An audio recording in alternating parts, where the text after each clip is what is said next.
Dr. Shauna Clark, and we're here today for the Naturopathic Legacy Project's Elder Practice Interview Series. If you could please state your name and your profession. I am Darlene Gustin, naturopathic doctor. And could you tell us where you practice and how long you've been in practice for? I practice in Oakville, in Bronte, and I've been there for 25 years.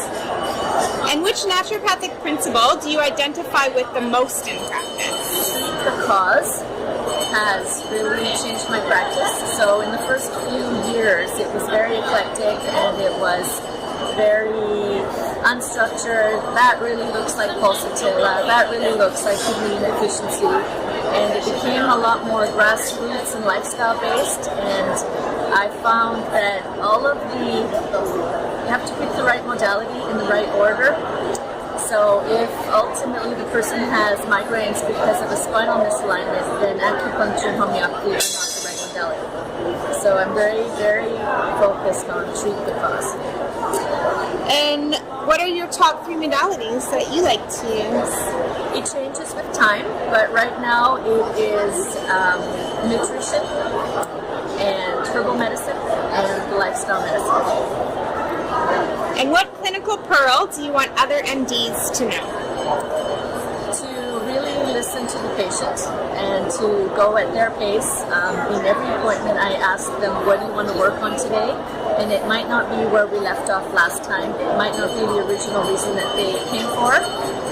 So sometimes my concern is different from what they want to do, very occasionally.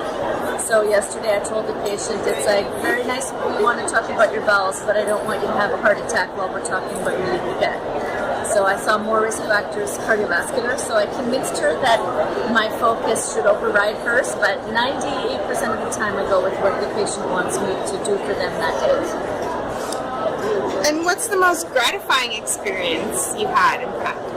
The most gratifying experience is when, as time goes by, when the patients who are treated as children are now having their own families and bringing their children, so it's become multi-generational, and it's very heartwarming. And what's the most surprising thing you've seen in practice? The most surprising thing is that I don't see the world getting cleaner. So in my practice, I sent a few hair tests in the first year or two and was alarmed at that time that all 3 of them had high aluminum. And so that alarmed me, and I quickly became a regular.